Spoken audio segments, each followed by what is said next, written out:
Recording. Hey guys, Hey, how you doing? good. How are you? I'm good. I'm just bottling some honey. Excellent.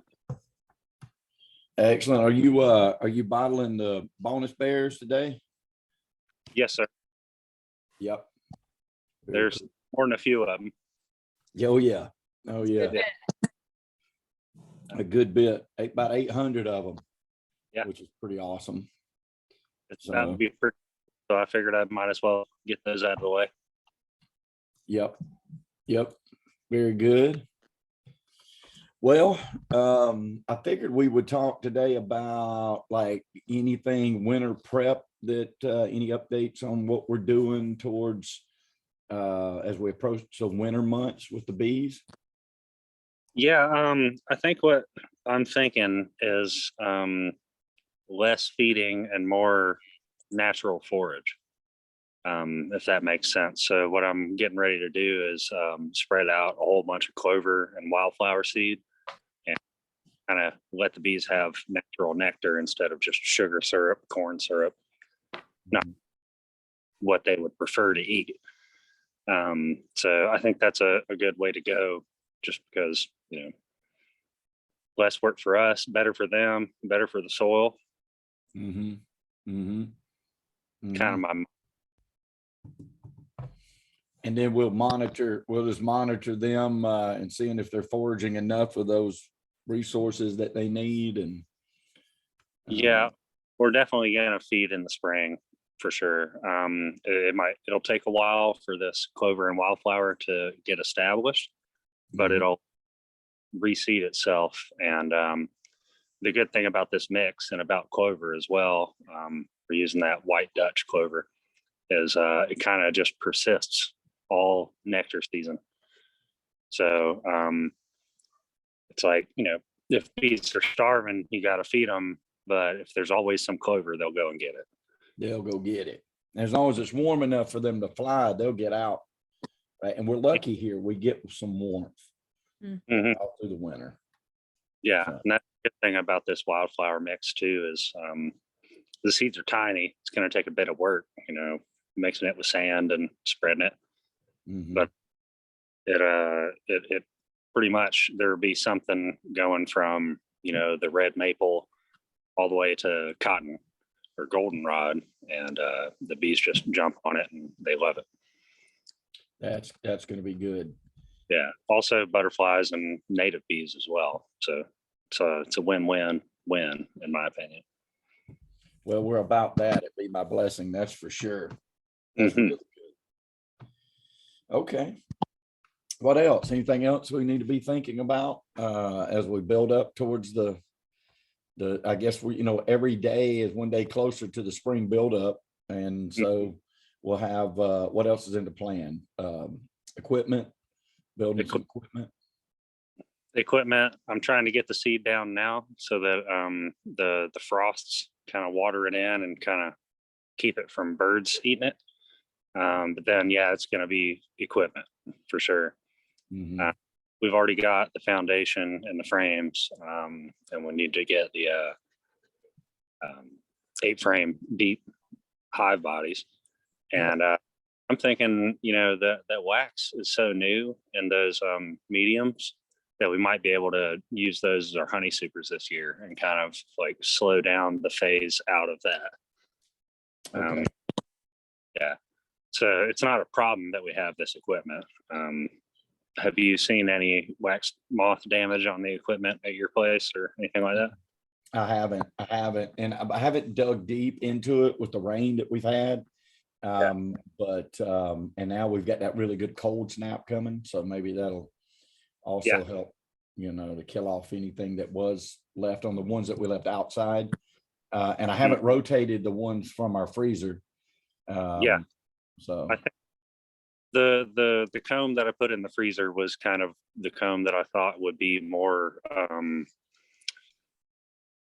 don't know, I'm trying to find the word, less resistant to the wax moth damage. The other stuff, I don't feel like they'll touch it a whole lot. So if we can use that, then that's a bonus.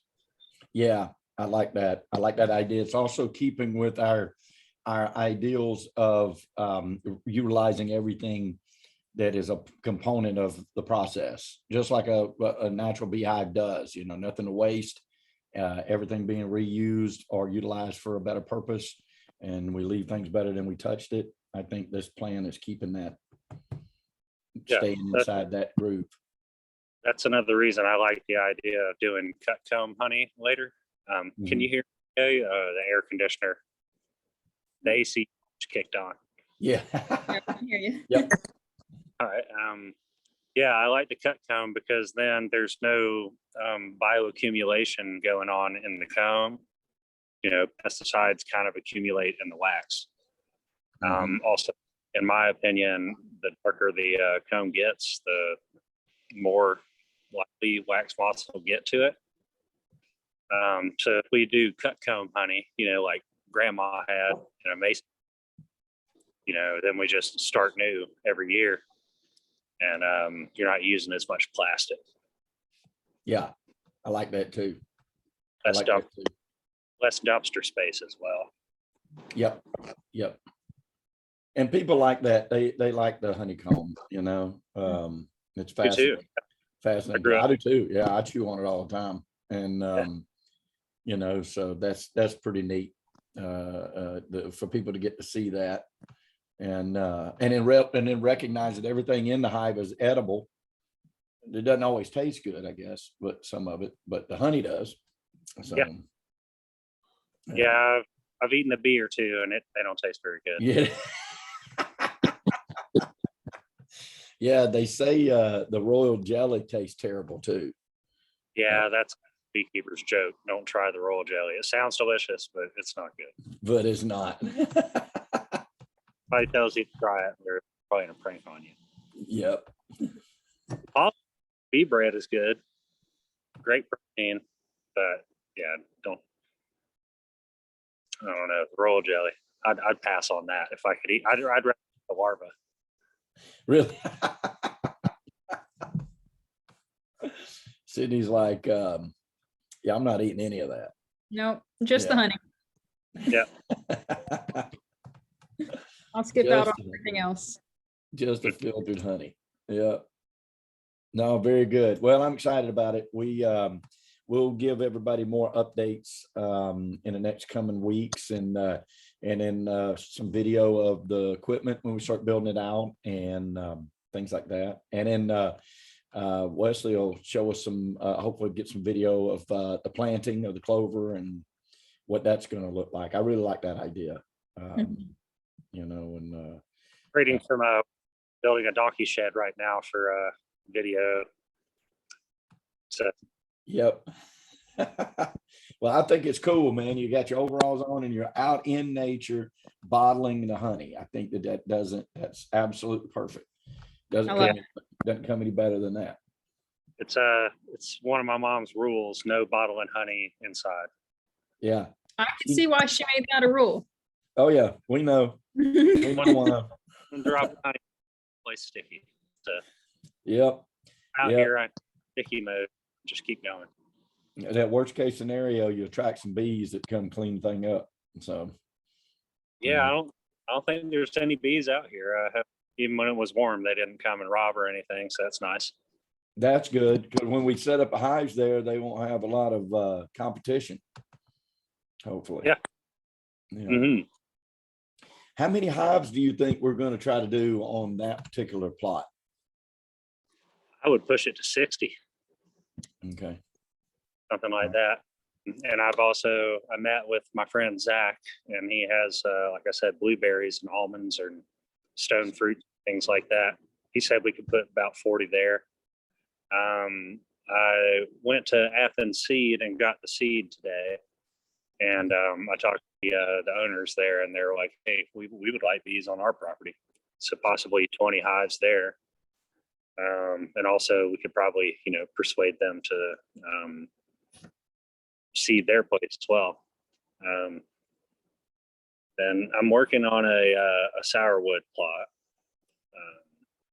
You don't need.